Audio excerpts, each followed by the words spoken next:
Hi. Let's see if I can get organized here. Thank you for that introduction. I have no idea what you said, but I'm really happy to be here. It's such an honor to have a chance to share my work with you. And what I thought I would do is, I have work here at the fair in the Lieben Maupin booth, so I hope you'll have a chance to go and see it if you haven't already, because seeing work in person is always preferable than seeing pictures. But hopefully this will give a little insight into my work. So also on display now is an exhibition at Liza Lou in their gallery here in Seoul, and at the Songwon Art Center. So I'm going to show a few images of my work from there as well, and tell you a little bit about my practice. So I'm actually showing you images, but what I'd like to do is show images from the present, and then I'm going to go back in time and show you some of the history of my work. This particular work is called Sunday Morning. Let's see. And all of the work in this exhibition is inspired by different poems. The title of the exhibition is called The River and the Raft. And,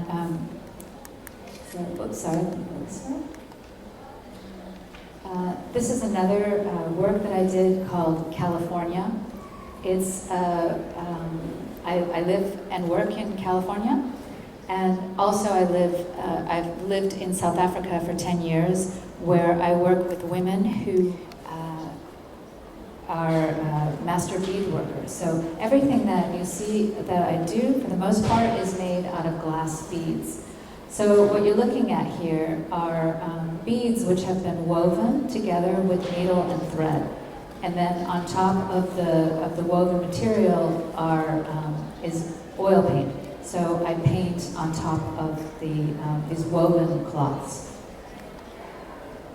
This is a piece called Comfort Animal. And actually I'm going to, there's a particular poem that I was inspired by. I didn't make work, I didn't read a poem and then say, now I'm going to make an artwork. But rather what happened was that over the year that I was working on this body of work, I was doing a lot of reading, and then when it came time to titling my work, I went through my notebooks and found different poems that had meant a lot to me. And I realized I kind of realized afterward how influenced I was by what I had been reading. This poem it actually comes from a Bible verse, and it says, "A voice says, your punishment has ended. You never listen to that voice. You really suck at being comforted." And it's joy-laden. So a lot of the work in the show is influenced in some way by scripture from the Bible, although I don't read that in a literal way. I think about the guiding influence for a lot of these works is this idea of tearing something apart, or when something is broken, and then the process of putting it back together, and the point at which the piecing it back together is more beautiful than it was prior, more beautiful than it was when it was pristine or when it was perfect. And I think that's sort of a metaphor for life, the moment at which the real beauty or the apotheosis of pain becomes something transcendent. This is an image, a close-up image of my drawing, of one of my drawings, called Drawing Instrument, which if you go to my exhibition at the Songwon Art Center, you'll see a video which shows making marks on, and each mark is accompanied by a sound. So meditation is a part of my practice, and I made a film recording many days in the studio making sound as I drew. So I hope you'll have a chance to go and see that. These are, you'll see there some of the drawings, and then the woven cloths. So I've worked with glass beads for the better part of 30 years. And really what you're looking at is kind of evidence of a way of thinking. I think with my hands, and I think that that's a form that most artists who are very involved in making sculpture or painting think in a similar way. So in other words, it isn't that I knew the outcome of this work beforehand, it's that I'm thinking through as I'm making. This is a body of work which was inspired by clouds. So I made oil paintings of clouds on top of the woven beads. And then the kind of broken areas that you see are areas where I took a hammer to the beadwork to reveal the cloth underneath, to reveal the threads underneath. And it's another form of mark making. So again, this idea where this point at which destruction or eliminating something becomes, is a way to reveal the process itself. This is another work from this body of work. So this body of work is really an exploration of clouds.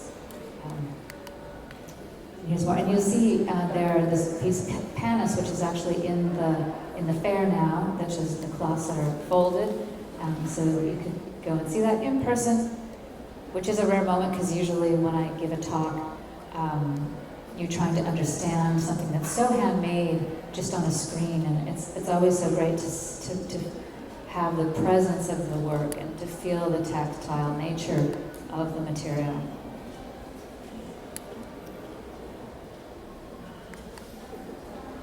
Again, this is panis, the work here in the fair.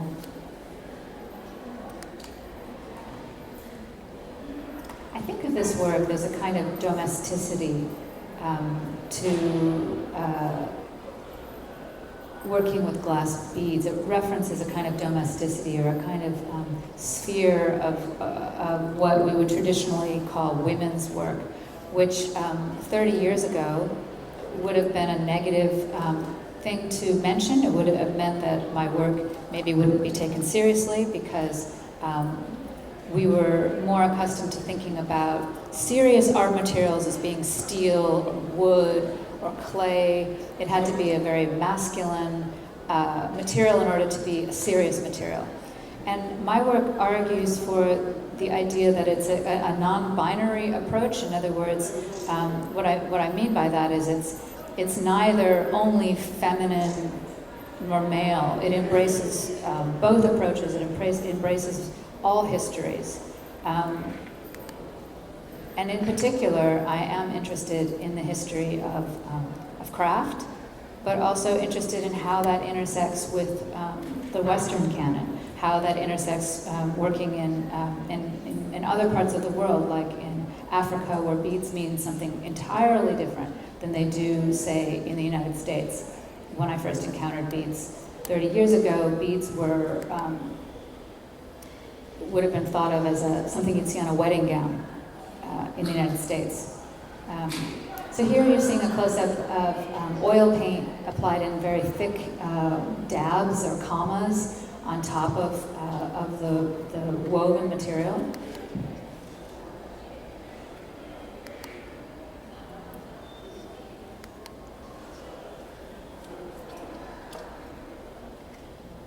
I'm quite interested also in these layers where you're seeing through the cloth, and I call it cloth for lack of a better word because technically they aren't cloth, they're glass beads, but the threads that you're seeing as a result of having broken them off.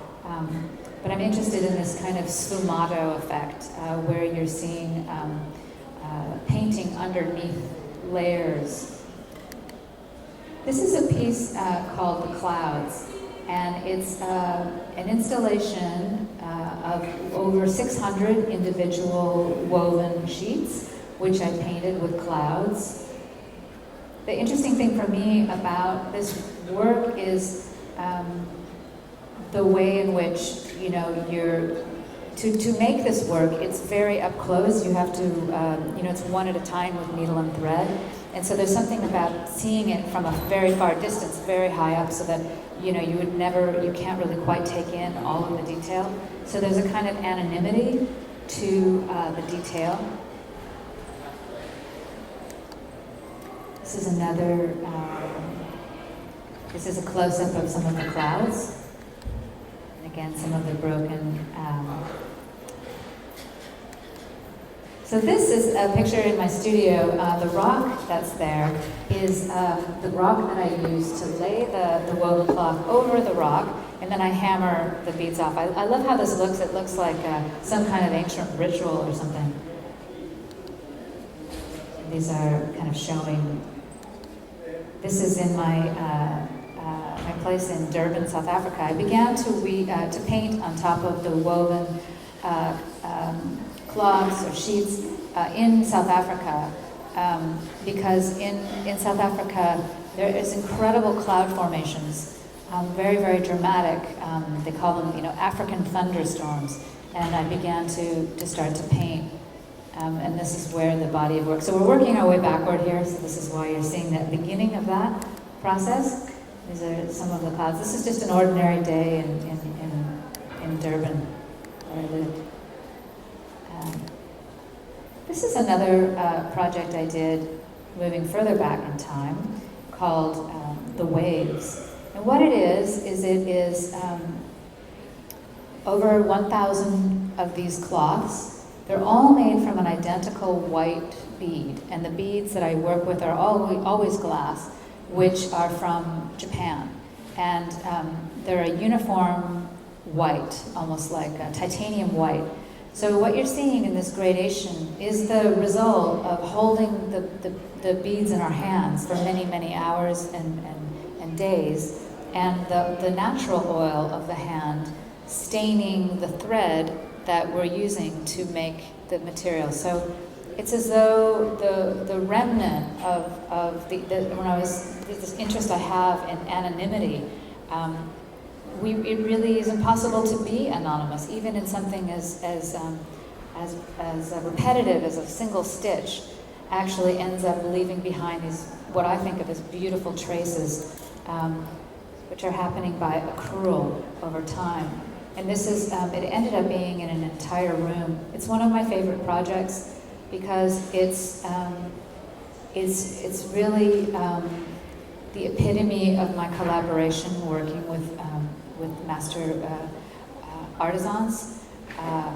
It's a collaboration where I wasn't asking for cloth to look a certain way, but rather as a result of our practice, as a result of the technique itself, it yielded this beauty that couldn't have been planned.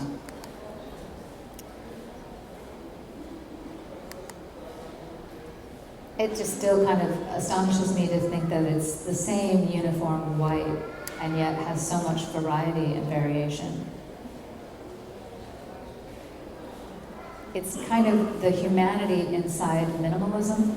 I am very interested in this idea of the impossibility of minimalism, as though it's impossible to eliminate the human body from activities when the hand is involved. So this piece, I hope you'll hold this in your mind, this picture, because by the time we get to the last slide, there are similarities to this work, but for very different reasons. And so this is called The Waves, but the work I'm thinking of is called Kitchen, and it's a room-size environment, but we'll get there. So just mental snapshot here. And these are some of the cloths.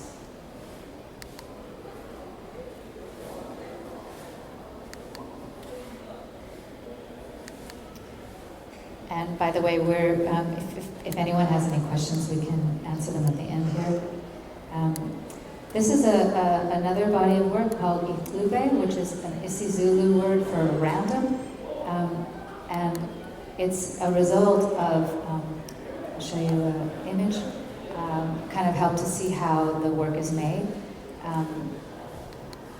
This is a big bucket filled with a mixture that I made of different colors of the material, which I blended together. And this is another bucket.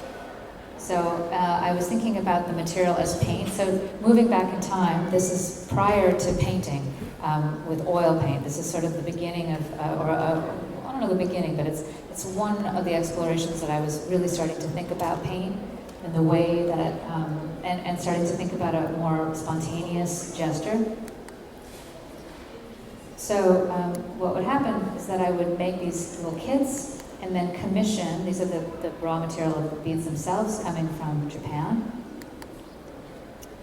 And then the beads are sewn in strips. So what you're seeing here are very long horizontal strips.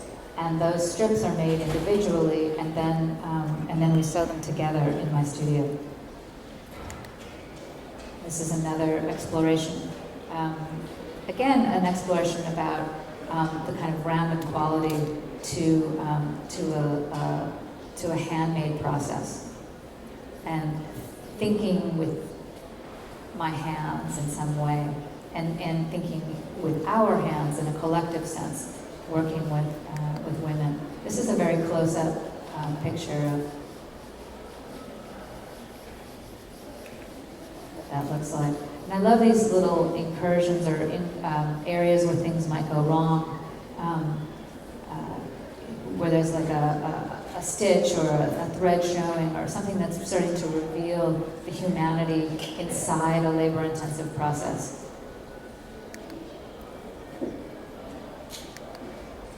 And this again is the detail of the thread that you see. So these are some of those horizontal strips being sewn together. This is a different way of thinking about weaving. What I've done here, this piece is called Sunrise at the End of the World. And rather than sewing the strips together flat, I stacked them so that you're only ever seeing the edge of the work.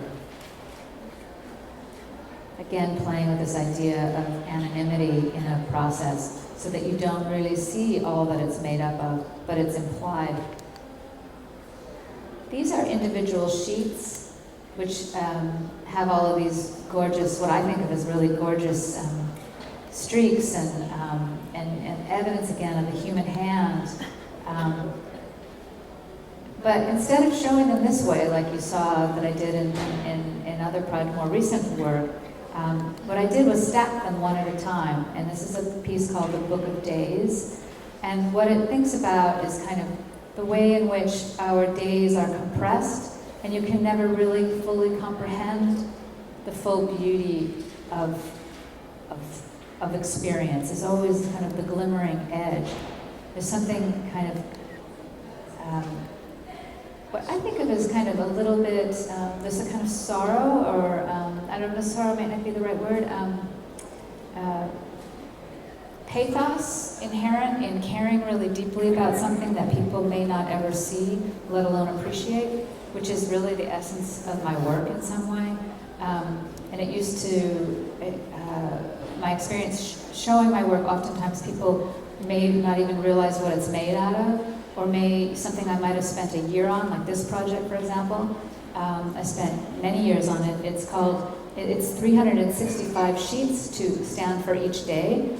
So someone might come upon it and, spend about half a second on it.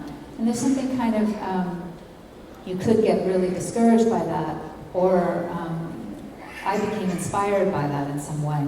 Kind of decided to sort of embrace that idea and make work that only ever shows the edge of something that may have taken many, many, many years to make.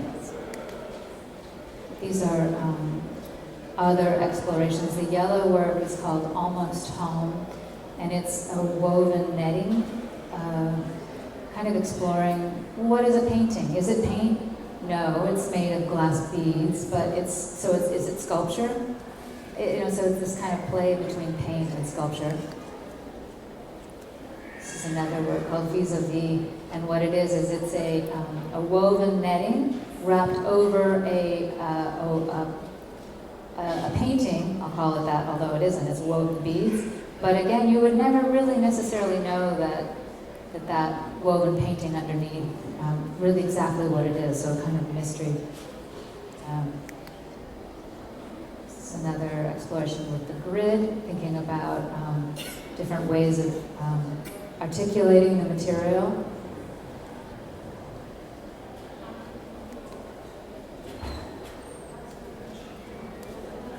piece is called Perfect Day, thinking about color relationships. I guess this kind of was a precursor to the later work that I was showing that have the layers, seeing color. So one of the exciting things for me to ask myself working with this material is, what does it do that paint can't do?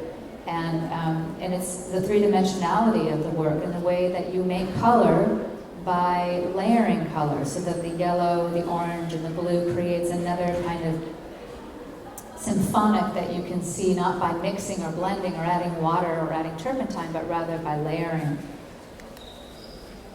The spindle that you see in the corner is I made many works which you'll see now, which were sculptural works, and that's one of the last works is the last work I ever made of a figurative piece. So it's covered with 24 karat gold plated glass beads, and it was really kind of a play for me to make a work about a tool that's making, and yet it's making itself. It's making and unmaking itself in some way, unspooling. These are it's another body of work. Thinking about weaving the weaving. So the silver work on your right are woven strips, but I wove the weaving, if that makes sense. I guess you can see it a little bit better here. On the floor there is a yellow woven rope, and everything again is that was also woven out of glass beads. This is a more recent body of work. It was from a show that I had at Lehman Malcolm this past fall. And what's happening here is these are beads which are made up of different sizes. So they're all circular, but I began to think about ways to make kinds of kind of dimensionality or random quality to the actual sewing. It's kind of interesting showing you these pictures because they're not necessarily in chronological order. So the works I just showed you were earlier works than this. So it's a jumble. But it's fun for me to see it this way because I don't think as an artist, I don't work chronologically. In other words, when I make art, I'm not responding to what I had just made. I'm always kind of ever referencing all of it. So this is a more true way of probably to share my work with you.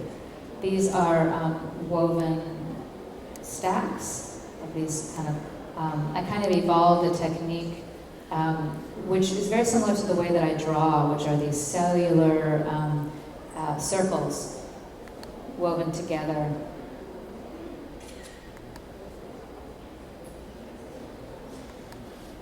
This is in my studio in Los Angeles, showing, you can see on the table there are these multicolored little clumps, which is how I make the work. So they're made out of these little clumps, which are woven together to make a whole. This is a detail, a very fine detail of the first exploration I did with this technique, which I worked on for really many years. Oftentimes I'll have an idea about kind of a technique that I want to think about, or a way, something I want to explore, and I'll kind of do something and evolve and think about it and work on it, and then over time I'll suddenly finally think, okay, this could become an artwork. And so once I get to that point, that's when I share I'll work with my studio team and work on how to share the technique that I've developed with other people. So it's a process where I work alone and together. And of course, there's no way that I could know exactly how it's going to turn out. So I like this play of working with other people where there's this kind of apotheosis of process that happens over time. Kind of a letting go of a certain kind of control. As much as I've kind of, like a choreographer, like a dance choreographer, have an overview of something I want to try to explore. These are kind of showing my palette, what it looks like before I make work with it. And it's a kind of, working very material based with a material like this is a kind of burden, because it's a color, these are colors, you can't, they're immutable, they're not, they are already a form in themselves. But it's a material that that really does speak to me. It seems to kind of, it has so much history and layers, and turns out that it has resonance in other cultures around the world. And it turns out that a material that I came across 30 years ago has more and more significance to me now than it even did when I began. So I very much feel like a beginner. This is a piece called Color Field. It's quite large. I think it's 30 feet long. And what it is it's pieces of wire which have been threaded with glass beads that are the shape of a shoelace tip. And then those wires are set into flat sheets which we pre-drilled with holes. So it's a project that we worked on in my studio in Durban for years. Over time, if I didn't have a new idea for something, we'd carry on making these, what I call blades of grass, for lack of a better term. And then in order to install it in an art museum, it requires the help of the community, because these strips these glass blades of grass must be set into the plates.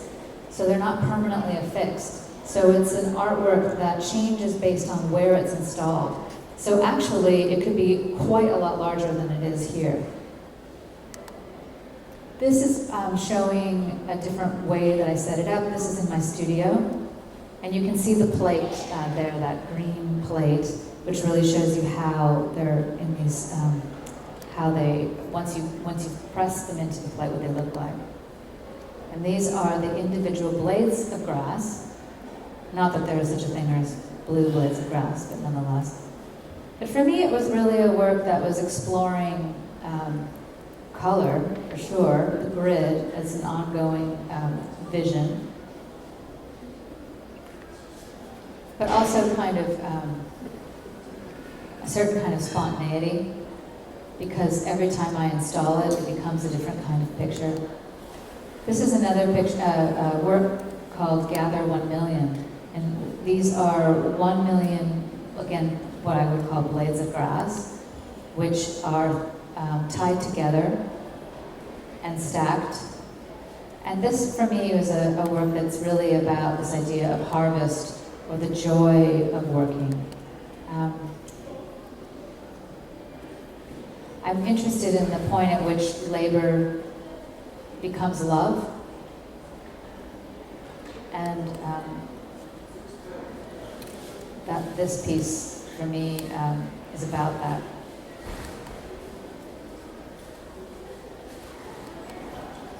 In the background on the wall is another woven painting made of gold beads. And also in this piece, in this picture, you see in the background a gold picture. And again, it's a woven weaving. So it's strips that were woven that are then woven together to make a whole.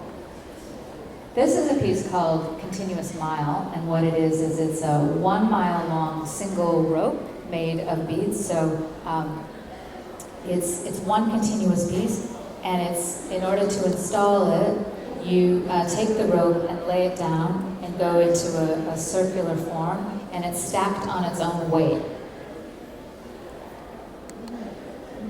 This is an image showing the way that I work in South Africa.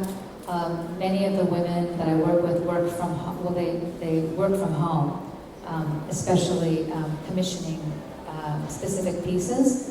And so this is me visiting, and I love this picture because it shows the kind of intimacy and care and family environment of what goes into making the work. And again, comes back to that image that I showed earlier of Gather 1 Million, which is this idea of joy or beauty, the beauty of caring deeply about something very small, which is something I really share with the women that I work with.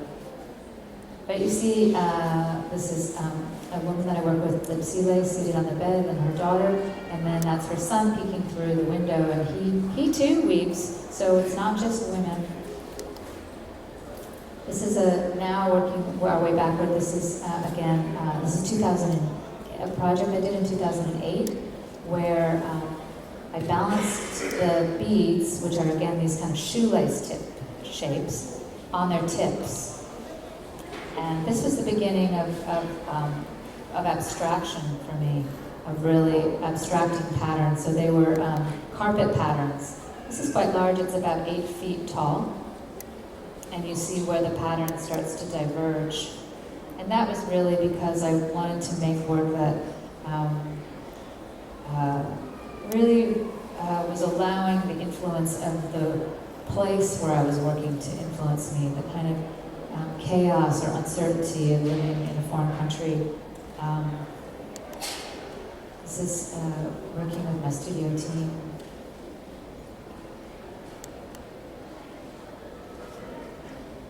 Give an idea. So you see the painting of the pattern underneath. And by the way, you saw a man there, so it's not just women that we work with, but mostly these days it is women. This is showing how the beads were balanced. Super slow process, very, very meditative. This is a project called Maximum Security, and what it is, it's chain link, which has been wrapped with glue, and we take the beads and wrap them around chain link. And the piece is based on prison architecture. So prison architecture in the United States, in a maximum security prison, would have the cells in these X shapes, and in the center would be where people take a break.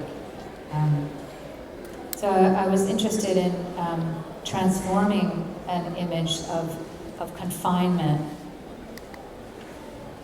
This is moving way further back, and maybe the year 2000. 2002. It's a sculpture, and I did a body of work which had to do with faith. It was called Signs and Wonders. And it's a man turning himself, he's turning into a tree branch, almost a kind of mythological figure. This was a series I did of 3 of these blankets, and interesting to me to see this now in light of more recent work. Again, these kind of cloths, only the drapery, and also referring to kind of classical drapery in sculpture, but underneath this is a sculpture. So it's I sculpted the shape of a figure, and I was really thinking about, this was right before I lived in South Africa, so I haven't really delineated which works were where here, but this is a work that I did in my studio in Los Angeles, and I was really thinking about Guantanamo Bay and confinement, and that's when this, and I, just reading in the paper about loss, and began to put that in my work. This is a close-up of a figure, of a kind of Christ figure. I always have thought that the glass beads seem to kind of reference a kind of Baroque or chapel space, or this idea of prayer or reliquary. This is called the vessel, and and again the drapery of the drapery, the kind of classical drapery. It's a sculpture which then the beads are applied with the tweezers, and I worked on this with a studio team in LA. And now here you see the first piece that I ever did in South Africa, which is called Security Fence. but the other works were made prior to my living there. The tree branch is called Scaffold, and it is a sculpture made of fiberglass resin and then covered in glass beads. And here's security fence. The project that first took me to Durban.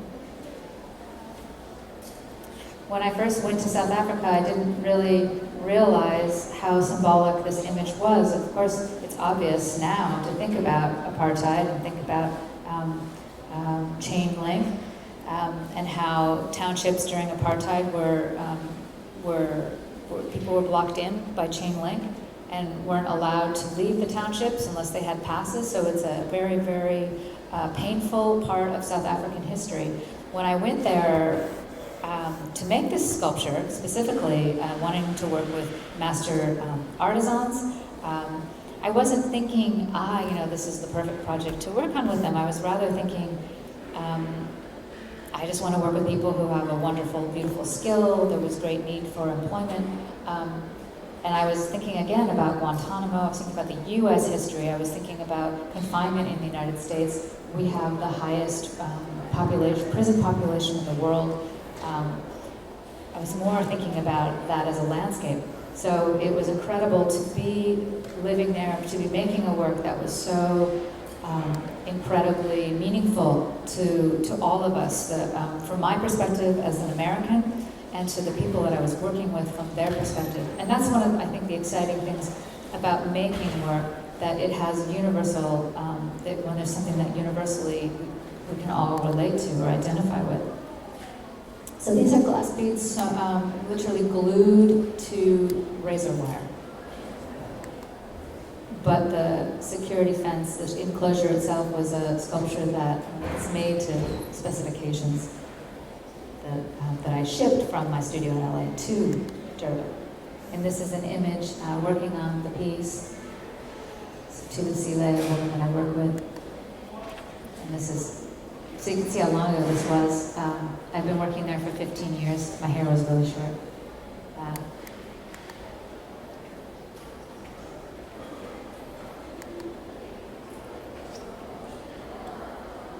This shows the way that the beads are wrapped around the enclosure. This is another work way earlier, prior to working in South Africa. It's a cast of my face in a pillow. It's called Self-Portrait. This is another earlier work.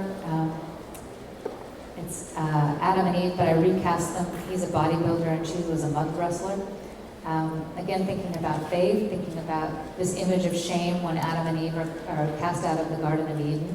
So it's this image of biblical, we think of as the shame, and yet they're resplendent. So this kind of tension between shame and glory. It's another earlier work called Barricade, which I think of as this kind of poetic enclosure where it's neither holding you in or protecting you. It just floats in space. It's wrapped in a 24 karat gold glass bead. This is another early work. Prior to being in South Africa, I might have been a little depressed, I'm not sure. This is that was a floor of a room-size environment called Cell. This is a very early work of mine. And you see it through a window. This is another early work from 1999, I believe, called Trailer. And the word trailer is kind of a double entendre because it refers to a trailer that you might watch in a movie, and also it actually is made inside a trailer, a caravan. And what I did was cut everything out of the trailer and make a room-sized environment made of black and white beads so that it would be like entering a black and white movie.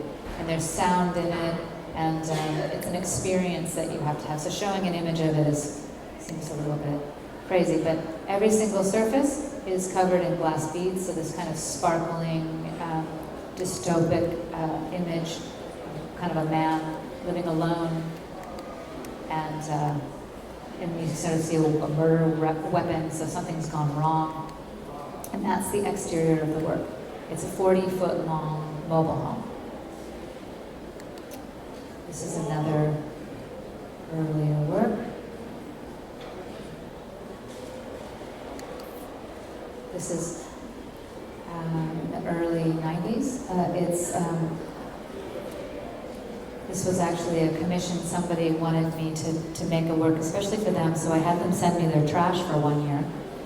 And then I made an environment out of their trash. And, it's a closet. And that's inserted in their wall in their home. So they can basically see all of what they used for 1 year. I kind of curated their trash for them. And now, this is one of the last pieces to show you. This is called Backyard.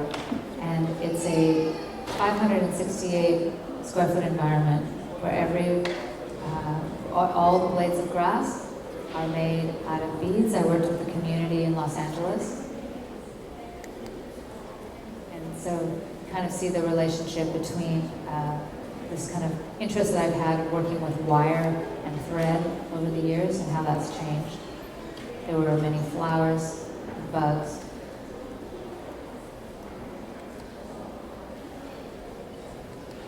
And this is I think this is a very particularly, at the time I thought of myself very much as an American artist in the sense that I was making these resplendent kind of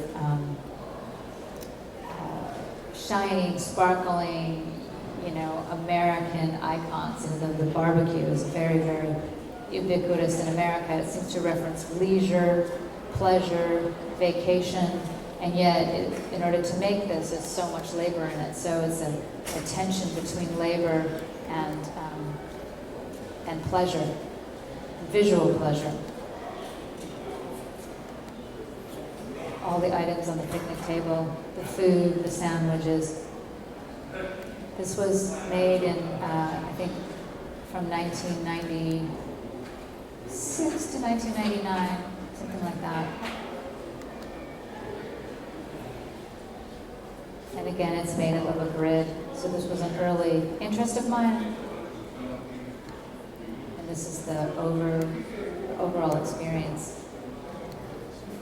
This is going all the way back to the very first piece I ever made, called Kitchen, which I began in 1990. And the kitchen is a room-sized environment. Again, thinking about labor, and the moment that labor can break over into kind of an image of joy or humor. The dishes are permanently sparkling. It's very, very much an environment that one thinks about women in a traditional sense of the word, baking pies. So the inside, to reference that, I made images of women inside the stove. Cereal boxes, plates of cereal. This is the overview. So if you remember that image of the waves that I was showing, of the white cloths, I think that that is more my more present work, but very much related to the first work I ever made that I began here in 1990. It took me 5 years to make. I worked on it alone. But as you can see from this overview of my working life, the way in which holding myself to the limitation of a material opens outward, and it has opened outward for me. This is a piece that I worked on alone, and now working in communities, not only in South Africa, but other parts of the world, how this material has a social resonance with women. And that's something that I embraced very early on in my working practice and continue to do today. So that's pretty much my work in a short time. Thank you so much for having me. And I don't know if anyone has any questions, or if not.